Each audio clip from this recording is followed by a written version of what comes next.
Good afternoon, everyone. I'm so delighted and pleased to be working with my colleague, to be joined by my federal colleague, the MP for Labrador. We're here today with a focus on an announcement that we've just made, $50 million for the province today in Newfoundland and Labrador, 25 million from the province and 25 million from the federal government. Some very important projects that's going to happen across Labrador as a result of that. Projects like a new HVAC system at the College of the North Atlantic in Goose Bay that I know will be greatly appreciated by students and administration alike. But a project that's near and dear to myself and MP Jones, and I know is near and dear to all of you in Labrador, is the Trans-Labrador Highway, and to see the completion of that pavement to Goose Bay right now. So today, the federal government and the provincial government are each contributing $28 million for the remaining 80-kilometer gravel section of the highway. And over the past 5 years, working very hard on your behalf and working very close together, myself and MP Jones, we have seen an investment of more than $165 million to complete that highway. And, you know, we've seen since 2017, I believe it's 346 kilometers and 150 that remain. And this is just one example. I'm going to let MP Jones speak, but there's so many things that are happening right across Labrador, and they're happening through true collaboration and partnership with your provincial and federal representatives working together on your behalf. MP Jones?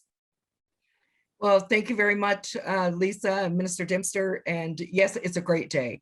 You know, I have to say, in the 5 years that I've been in government with the government of Canada, our relationship with the province have been stellar in being able to provide funding for communities across Labrador and throughout the province. And today is no exception. We just finished announcing $50 million in infrastructure cost shared between the province and the federal government is going to help so many communities across Newfoundland and Labrador. But as Lisa has already said, the exciting piece for us is within that 50 million, $28 million of that agreement will see monies going to complete the section of the Trans-Labrador Highway between Cartwright to Goose Bay. And so we're pretty happy about that investment. People know that it's been a labor of love in Labrador trying to finish that highway. I told the story this morning about the first announcement I was a part of in 1997. I was the MHA. We announced funding to start the paving from Labrador City to Goose Bay and to start the construction of the first pieces of highway from Red Bay up to Cartwright. Since then, there's been a lot of gravel crushed, a lot of rock been crushed, and a lot of asphalt been poured, hundreds of kilometers of it. And that included the resurfacing of the Labrador Straits Highway as well, Lisa, which we both worked very hard on securing money for over the last few years. So this is, in fact, a really good day for Labradorians. I drove over the highway yesterday from Goose Bay down to Mary's Harbor, and of course got a rock in my windshield again. So I've said to myself, I am not replacing any more windshields until the final sections of the road is paved. But we know there's still lots of work to do. Hey, Minister, I mean, we want to ensure that the access roads get paved, and that will be a big part of the next sections going forward. And of course, the highway to Northern Labrador, the provincial government, you might want to speak to this, is doing a feasibility study now on that section of highway going into Nunatsiavut. So, you know, it is an exciting time in Labrador as we see those connections coming together and people being able to travel more freely and have more opportunity to do things.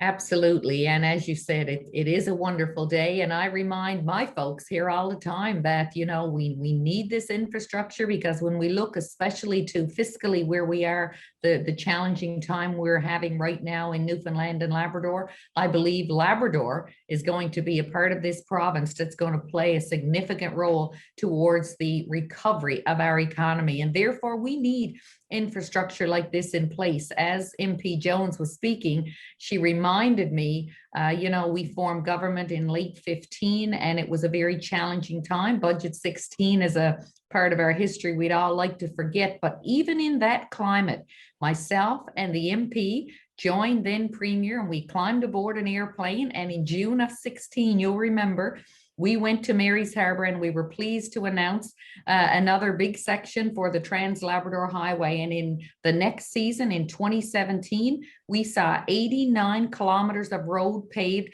from Red Bay to 1 kilometer just north of your hometown in Mary's Harbour. And it's been continuing since that time. And we're really pleased to see the company get an earlier start this year. And on Monday of this week, they did their first test strip and a little pull-off area. And on Tuesday of this week, they started laying asphalt, which is a far better record than previous years for various reasons, having an August start. So Lisa, maybe you could give us an update too now on the progress of work for this season. And the money we're announcing today, obviously, is the final piece to finish the last 80 kilometers of paving to get us out to Cartwright Junction. So what's the schedule looking like now for that work by the province this year? Thank you very much. And that's what's on the minds of Labradorians. And it's more than Labradorians. It's people from across the province, because as you and I know, people in Corner Brook have family in Labrador City, and people in Gander have family in Goose Bay. So it's for everybody in the province, this road. So I spoke with the contractor just a couple of days ago, and they are anticipating to get 100 done comfortably. Now, there are folks that will say, okay, given, if you can start the 19th of August and get 89 kilometers, why can't they do the remaining 150 this season? It's possible, but weather is a very big factor. And so they started on Tuesday, and after they got the first kilometer done, then, they were rained out and had to finish up earlier that day. But we should see about 100 kilometers comfortably this season. And that means that worst case scenario, Yvonne, next summer, we will only be driving on about a half an hour of gravel road. We have, as you mentioned earlier when you were speaking, committed to a pre-feasibility study for a road to the North Coast. Very excited about that. Right now, the terms of reference are being worked on. You mentioned junctions. Cartwright Junction, as you and I know, it's been extremely rough, and they haven't had stone maybe since that trunk road was put there. Last year, we did see new stone on half, and the tender has gone out to see stone on the remaining half. I'm also working on getting some upgrades done to the Charlottetown access right now, which for reasons we're not quite sure of, really went to pieces this spring for a period. So I'm looking forward to continuing the good working relationship that I have with you and our relationship with the federal government in Ottawa, because we've never seen progress. We've made historic levels of investment by working together, and Labradorians and the province are certainly the beneficiaries of that. And I think too, Lisa, I know a lot of people in our communities, you mentioned Cartwright and Charlottetown, very important for them to get those access roads upgraded. But I think you and I both hear it all the time, when are we getting pavement into the communities? And we're excited about that. I want to let communities know that Lisa and I have this conversation many times.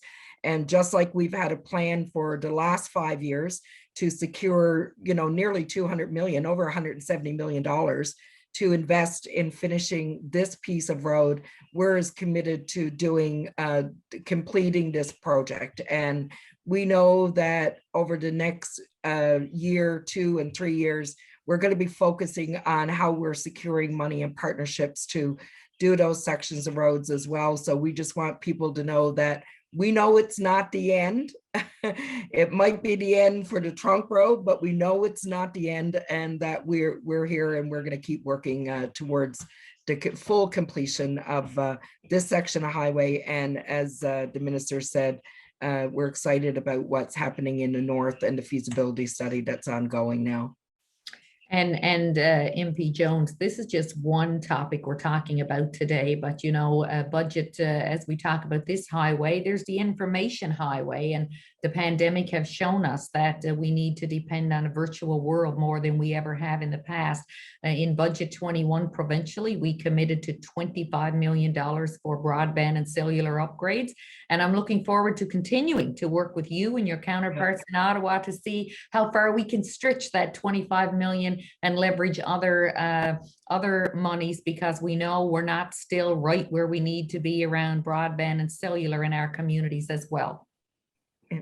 No, you're 100% right. And, you know, connectivity is the future for many of our communities. Labrador is contributing so much to this country and to the province. And we know we're inside of these meetings, we're seeing where tremendous potential still exists in Labrador and the opportunities that still exist. But you're right, we need better transportation, we need better connectivity, and we need to ensure that we can stabilize cost of living in Labrador so we can move forward on all these projects. It was really great sharing this announcement with you today, Lisa, and looking forward to connecting underground in Labrador, both of us, when the House of Commons closes and the House of Assembly closes within the next week or so. Wonderful. Always a pleasure to work with you and to see progress in a part of the province that's so near and dear to both of our hearts. Have a wonderful weekend. Stay safe. You too. Have a great weekend, everyone.